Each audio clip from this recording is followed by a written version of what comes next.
नमस्कार, मैं डॉक्टर इला तिवारी और स्वागत है आप सबका मेरे YouTube चैनल विमेंस वेलनेस में। आज हम जिस विषय पर बात करना चाहते हैं वह है प्रेगनेंसी के दौरान ट्रैवलिंग। अक्सर ये देखा गया है महिलाओं को कि जब भी वो प्रेग्नेंट होती हैं और उन्हें कहीं भी ट्रैवल करना पड़ता है तो उनके या रिश्तेदारों के मन में पहला प्रश्न आता है कि क्या प्रेगनेंसी में ट्रैवलिंग सेफ है, इससे माँ या बेबी को कोई असर तो नहीं पड़ेगा। तो आइए कुछ इन्हीं तरह के प्रश्नों का उत्तर देते हैं इस वीडियो के माध्यम से। सबसे पहले ACOG की गाइडलाइन के अनुसार अगर कोई महिला जो गर्भवती है और जिसकी प्रेगनेंसी में कोई भी कॉम्प्लिकेशंस नहीं है, कॉम्प्लिकेशंस जैसे BP हाई होना, शुगर का बढ़ा होना, ट्विन प्रेगनेंसी होना या प्लेसेंटा प्रीविया होना, अगर ऐसी कोई कॉम्प्लिकेशंस नहीं है तो यह प्रेगनेंसी नॉर्मल प्रेगनेंसी कहलाती है और ऐसी महिलाएं अपनी ड्यू डेट तक सेफली ट्रेवल कर सकती हैं। परंतु ट्रेवलिंग से पहले एक बार किसी उचित गायनेकोलॉजिस्ट द्वारा एग्जामिनेशन सुनिश्चित होना चाहिए। अगर आप एक गर्भवती महिला हैं और प्रेगनेंसी के दौरान कहीं की ट्रेवलिंग प्लान कर रही हैं तो सबसे उचित समय होता है 5वें महीने से लेकर 7वें महीने की गर्भावस्था, क्योंकि माना जाता है इस समय तक महिलाओं में मोशन सिकनेस की प्रॉब्लम, वॉमिटिंग की प्रॉब्लम कम हो चुकी होती है और उन्हें बेबी की ग्रोथ भी पता चल चुकी होती है, प्लेसेंटा की पोजीशन भी पता चल चुकी होती है। इसके अलावा इस समय बेली इतना बड़ा नहीं होता है कि प्रेग्नेंट महिला को टहलने या घूमने में डिफिकल्टी प्रदान करे। अब आप बात करना चाहेंगे कि ट्रैवलिंग के दौरान एक प्रेग्नेंट महिला को किस तरह की सावधानियां बरतनी चाहिए। तो सबसे पहले अगर आप ट्रैवल कर रही हैं और आप प्रेग्नेंट हैं तो कोशिश करिए लूज कपड़े पहने, बहुत टाइट कपड़े पहन के ट्रैवल ना करें।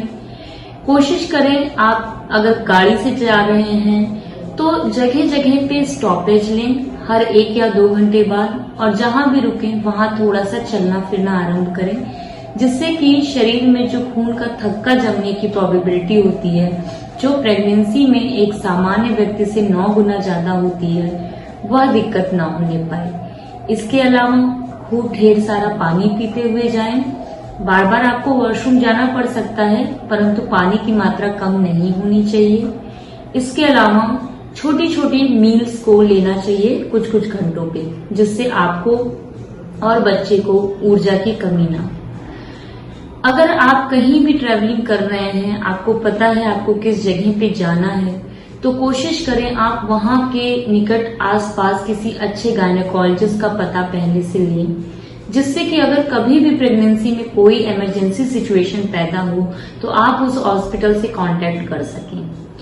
कभी भी आपको ट्रैवलिंग के दौरान अगर लगता है कि आपको स्पॉटिंग या ब्लीडिंग हो रही है, आपको बहुत ज्यादा दर्द हो रहा है, आपका पेट रुक रुक के टाइट हो रहा है अर्थात आपको कॉन्ट्रैक्शंस आ रहे हैं, या आपको लग रहा है कि नीचे से आपका पानी छूट रहा है, या बेबी बिल्कुल मूवमेंट नहीं कर रहा है, तो ये कुछ अलार्मिंग सिग्नल्स होते हैं। और अगर ऐसा कुछ भी आपको महसूस होता है तो आप जिस भी डेस्टिनेशन पे हैं आपको वहां के किसी गायनेकोलॉजिस्ट से तुरंत संपर्क करना चाहिए।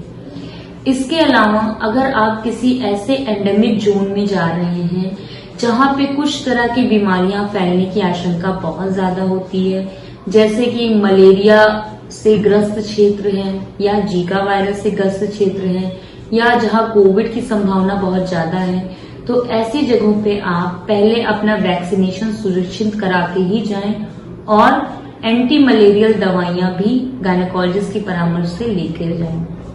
तो ये थी कुछ प्रेगनेंसी में ट्रैवलिंग संबंधी टिप्स और जानकारियां। अगर आप प्रेग्नेंट हैं एंड ट्रैवल करना चाह रहे हैं तो कृपया अपने गायनेकोलॉजिस्ट से मिलें और उचित सलाह लें। इसी तरह की अन्य जानकारियों के लिए हमारे चैनल के साथ बने रहें। हमें लाइक, शेयर एंड सब्सक्राइब करें और मुझे सुनने के लिए धन्यवाद।